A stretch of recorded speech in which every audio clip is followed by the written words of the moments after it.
코로나 팬데믹과 전쟁으로 수많은 사람들이 죽음과 고통 속에 처하여 있는 이 시기에 맞이하는 부활주일은 이전의 어떤 부활절보다 더 의미 있고 소중한 부활절입니다.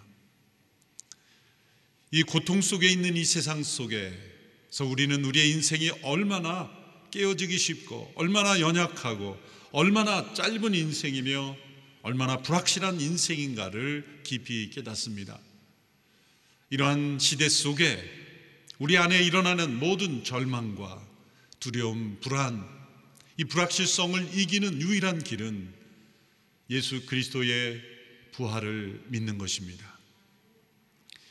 예수님의 부활을 통해서 이 세상에 소망이 왔기 때문입니다.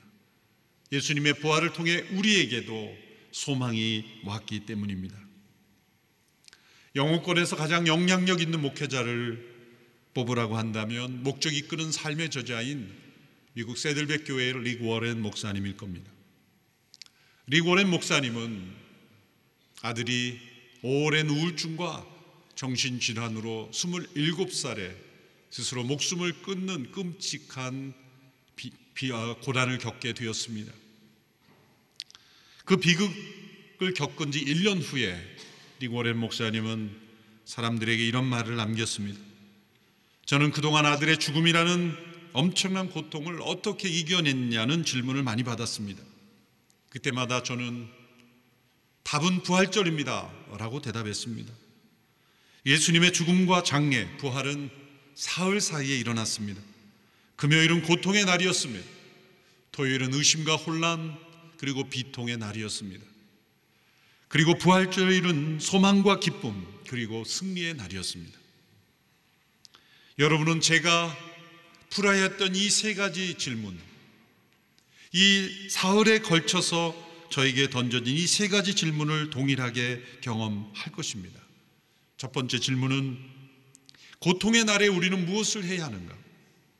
두 번째 질문은 이 의심과 혼란, 비통의 날을 우리는 어떻게 견뎌낼 수 있을까?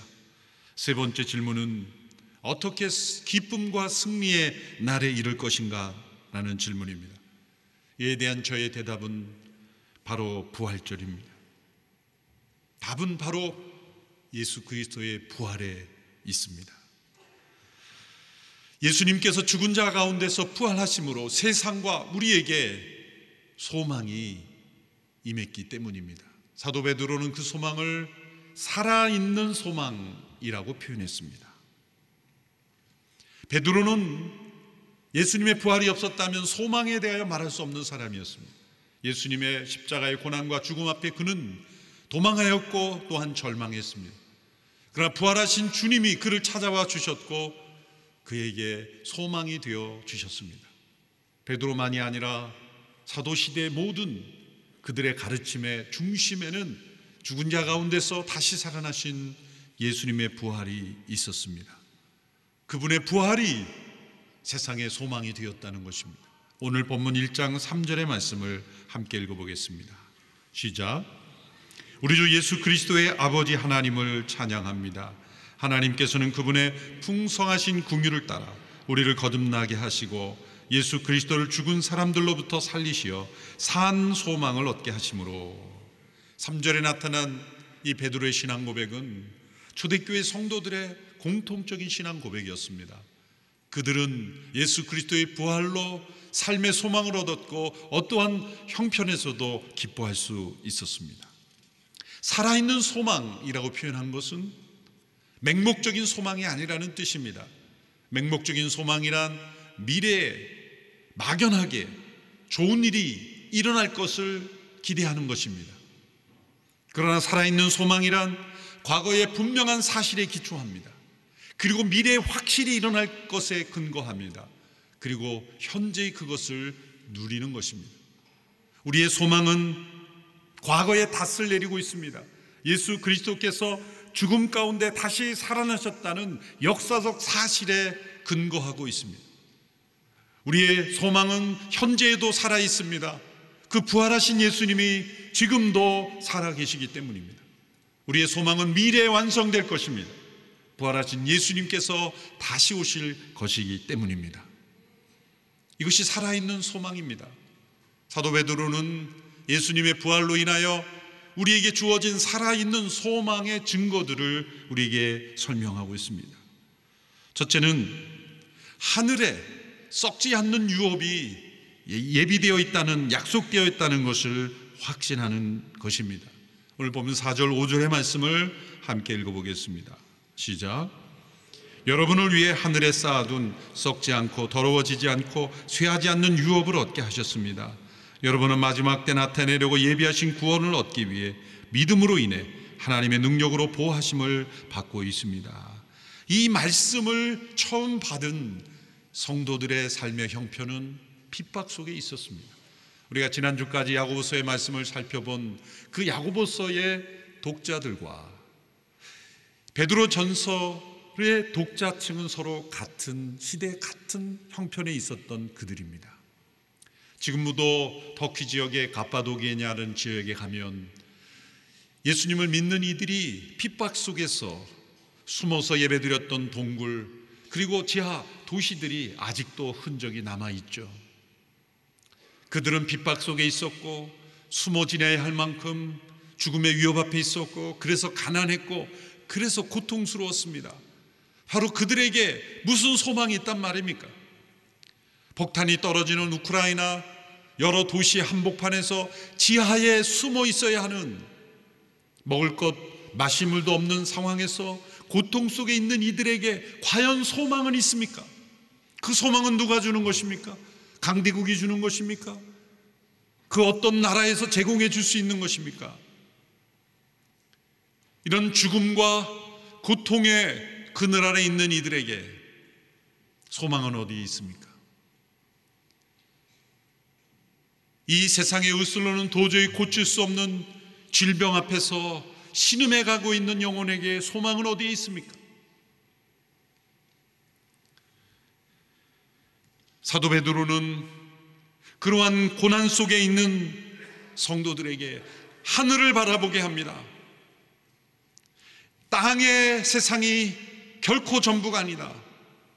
우리는 우리가 익숙한 이 땅이 세상의 전부라고 생각하지만, 이 땅에서 유업이 전부이고 땅에서 어떻게 사느냐가 전부이라고 생각할지 모르지만, 우리에게는 하늘의 유업이 약속되어 있다. 예수님께서 부활하신 이후에 다시 오실 때까지 하시는 여러 가지 일이 있지만, 예수님 말씀하신 대로 하늘에 우리의 처소를 예배하러 가신다고 말씀하셨어요. 부활하신 주님께서 하시는 일을 우리가 얼마나 소중한지를 보여주는 거예요. 영원히 우리가 하나님과 함께 살아가는 그 시기를, 그 영혼을 우리에게 준비하기 위해서 부활하신 예수님은 일을 하고 계십니다. 베드로만이 아니라 사도 바울도 하나님 나라의 유업의 풍성함을 우리에게 알기를 기도했습니다. 에베소서 1장 18절 19절의 말씀입니다. 같이 읽어보겠습니다. 시작.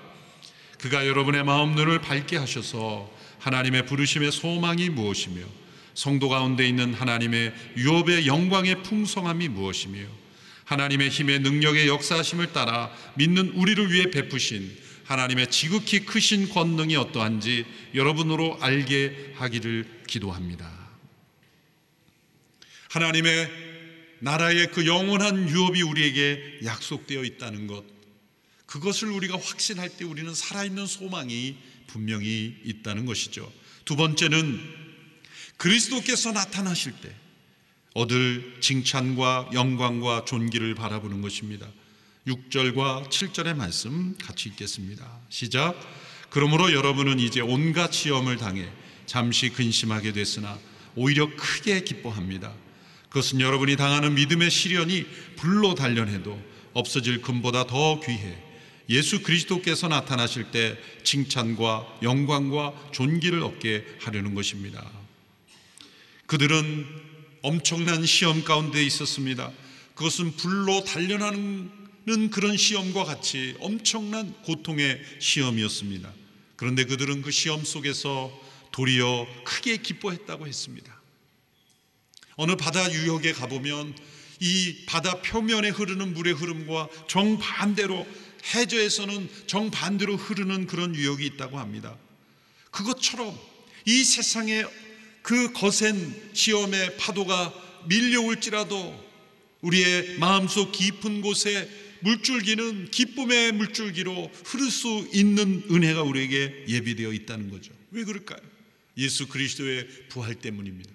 그분의 부활하심으로 이제 온 세상이 하나님의 나라로 완전히 통치가 되는, 하나님의 통치가 회복되는 그런 구속을 하고 계시기 때문에 예수님이 부활하신 이후에 다시 오실 때까지 행하시는 두 번째 일이에요.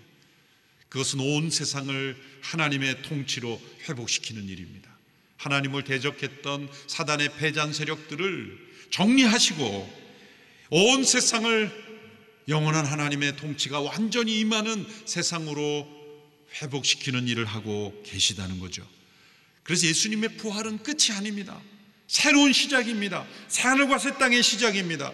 우리에게는 부활의 첫 열매가 되심으로 우리도 예수님처럼 부활할 수 있게 하셨고, 온 세상이 하나님의 새로운 자연으로, 새하늘과 새 땅으로 들어가는 출발의 사건으로 예수님의 부활이 시작된 거예요. 그래서 그리스도께서 다시 오실 때 우리에게는 이 땅에서 부활하신 그리스도를 통하여 그분을 증거하기 위하여 그분과 함께 살기에 받는 모든 시련은 영광과 존귀와 칭찬으로 변화된다는 것이죠. 고린도전서 15장 24절 25절의 말씀입니다. 같이 읽겠습니다. 그 다음에 세상의 마지막이 올 것인데 그때는 그분이 모든 권력과 권세와 권능을 멸하시고 그 나라를 하나님 아버지께 바칠 것입니다. 하나님께서 모든 원수들을 그리스도의 발 아래 두실 때까지 다스리셔야 합니다. 그러므로 시험 당할 때에도 오히려 크게 기뻐하고 그리스도께서 다시 오실 때의 영광을 바라보게 되는 것입니다. 세 번째는 살아있는 소망을 가진 사람은 그리스도를 보지 못했을지라도 도리어 더욱 사랑한다는 것입니다. 그리스도를 보지 못했지만 더욱 사랑하는 것입니다. 오늘 보면 8절 9절의 말씀입니다. 같이 읽겠습니다. 여러분은 그리스도를 보지 못했으나 사랑합니다. 지금도 여러분은 그분을 보지 못했지만 믿고 말할 수 없는 영광스러운 기쁨으로 즐거워합니다. 이는 여러분이 믿음의 결과로 영혼의 구원을 받기 때문입니다. 우리 다시 한번 읽어볼까요? 8절 9절 다시 한번 8절 9절 읽겠습니다. 여러분은 그리스도를 보지 못했으나 사랑합니다. 지금도 여러분은 그분을 보지 못하지만 믿고 말할 수 없는 영광스러운 기쁨으로 즐거워합니다. 이는 여러분이 믿음의 결과로 영혼의 구원을 받기 때문입니다. 사도 베드로는 자신의 편지를 읽는 성도들과 자신을 지금 비교하고 있습니다. 자신은 예수님을 눈으로 보았고 함께 생활했고 그분의 교훈을 들었고 그분의 기적을 보았고 그분의 사랑을 경험한 이지만 예수님의 십자가 앞에 도망했고 절망했고 두려워했습니다. 그런데 자신의 편지를 읽는 성도들은 한 번도 예수님을 직접 눈으로 본 적이 없습니다. 그러나 그들은 자신이 받은 고난과 비교할 수 없는 핍박 속에 있었지만 그런 예수님 때문에 희생을 기쁘게 했고 순교했고 그리고 자신보다 더 예수님을 사랑했고 자신은 모든 제자들보다 가장 예수님을 사랑한다고 그렇게 자만했지만 예수님을 3번 부인하는 실패를 겪었지만 이들은 한 번도 예수님을 직접 보지 못했지만 말할 수 없는 기쁨으로 주님을 사랑하는 모습을 보고 감동하고 있는 것입니다. 어떻게 그런 일이 가능할까요? 예수 그리스도의 부활 때문입니다. 예수님의 부활하심으로 그분이 성령을 주시는 분이 되셨고 성령 안에서 부활하신 그리스도를 만난 이들은 육신의 눈으로 예수님을 본 베드로보다도 더 주님을 사랑하는 사람들로 변화되었다는 거죠. 저는 고등학교 2학년 때 학교에 있는 기도실에 가서 예수님을 보게 해달라고 기도했던 적이 있습니다. 그렇게 기도하던 이유는 교회에서 목사님들이 또 부흥회 목사님들마다 예수님을 만났냐고 그렇게 자꾸 질문하는 거예요. 예수님을 믿느냐고 했던 저 믿습니다. 저는 한 번도 예수님을 안 믿어본 적이 없습니다. 교회를 떠나본 적이 없습니다. 근데 만났냐고 하니까 불안한 거예요. 그래서 예수님을 믿느냐고 하는 목사님들은 설교가 편했는데 만났냐고 자꾸 물어보면 마음이 불안한 거예요. 그래서 어느 날 결심을 하고 점심시간에 점심을 안 먹고 기도실에 가서 혼자 간절히 기도했습니다. 저도 좀 봐야 되겠습니다. 이제 봤냐 그러면 자신 있게 만났다고 말할 수 있게 해주십시오. 그때 제가 교회에서는 중고등부 회장이요, 학교 그 반에서는 신앙부장이었어요. 이 두 가지 엄청난 직책을 제가 갖고 있는 제가 만나지 못했다고 말하면 어떡하겠습니까? 저도 좀 당당하게 만났다고 말할 수 있게 해주십시오. 그렇게 점심시간에 간절히 기도했던 기억이 있습니다. 그 점심시간이 끝날 무렵 그냥 배가 고픈 채로 끝났습니다. 육신의 눈으로는 나타나지 않으셨어요. 물론 어떤 사람에게는 환상으로 꿈으로도 나타날 수 있겠지만 육신의 눈으로 나타나죠. 그러나 한 1년 반 후에 대학에 지나간 이후에 부활하신 주님이 성령 안에서 나에게 육신의 눈으로 보는 것보다 더 확실하게 만난 체험을 하게 된 것이죠. 그 기도는 헛된 기도가 아니었어요. 사도 베드로는 눈으로 예수님을 보고 함께 식사하고 교통했지만 눈으로 보는 예수님만으로는 진정한 신앙에 이를 수 없었다는 거예요. 그러나 눈으로 보지 못했지만 성령 안에 부활하신 주님의 임재하심을 체험한 이들은 보지 못하였으나 사랑하는, 진실로 그를 위하여 살아가는 그러한 성도들로 변화되었다는 거죠. 그래서 예수님의 부활 이후 성령님이 오신 사건이 중요한 것입니다. 어떻게 예수님을 만납니까? 성령님의 임재로 부활하신 주님이, 살아계신 주님이 우리 안에 임재하시는 거예요. 수많은 믿음의 성도들이 부활하신 예수님을 성령 안에서 만나고 그분을 사랑하고 어떠한 시험과 고난을 이기며 절망을 이기며 승리하는 삶을 살았습니다. 특별히 종교개혁 시대 이후에 유럽에는 종교개혁으로 인한 프로테스탄트, 개신교들의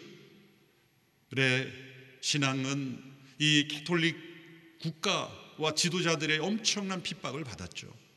특별히 프랑스에서는 엄청난 핍박이 있었죠. 그래서 많은 이 프랑스 개신교도를 일컫는 위구노들이 유럽 전역에 흩어졌죠. 핍박을 피해서. 그때 이 프랑스의 개신교도들의 많은 이 기술자들, 장인들이 많이 흩어져서 뭐 스위스를 비롯한 여러 나라의 시계 기술자단, 유럽의 많은 이 기술자들이 바로 위구노 후예들입니다. 그런데 프랑스의 앙리 4세는 일시적으로 제한적으로 예배를 허용하는 그런 낭트 칙령을 발표했는데 그 앙리 4세의 손자인 루이 14세가 낭트 칙령을 폐기시켜 버립니다. 그게 1685년입니다. 그때부터 개신교도들의 예배는 불법이 된 것이죠. 그때부터 1787년 이제 관용령이 발표할 때까지 대대적이고 철저한 박해가 시작이 됐습니다.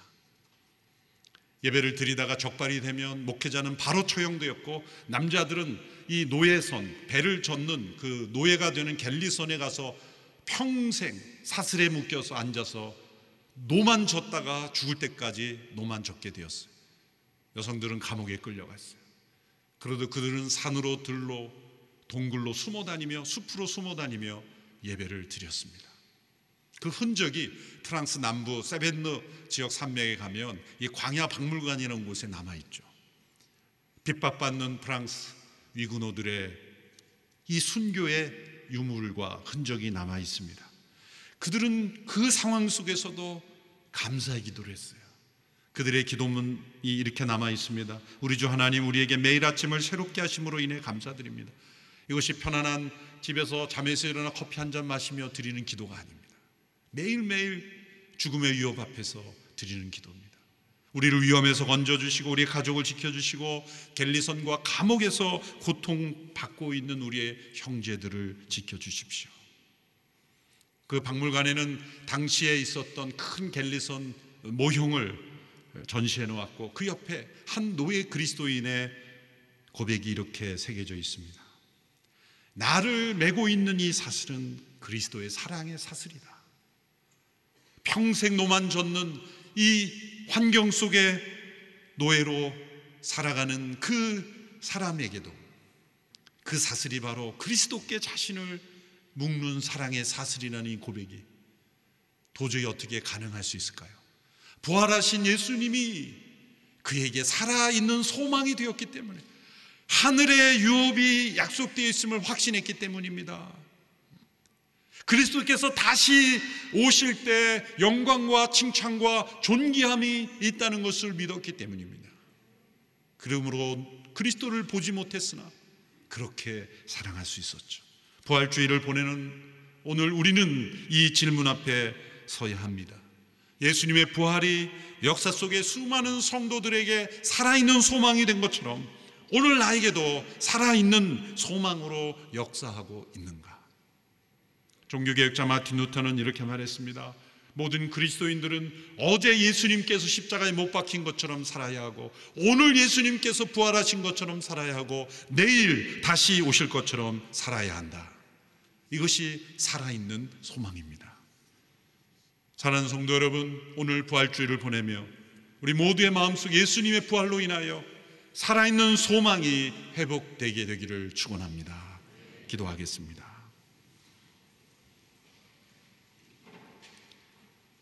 예수님의 부활이 우리의 소망임을 믿습니다. 이 세상에 경험하는 우리의 어떤 아픔과 고통, 시련과 시험, 그 무엇도 우리 안에 있는 소망을 빼앗아갈 수 없음을 믿습니다. 코로나 팬데믹과 전쟁의 위협과 이 종말의 시대 속에 우리 모두가 살아있는 소망으로 승리하는 삶을 살게 하여 주시옵소서. 예수님의 이름으로 기도합니다. 아멘.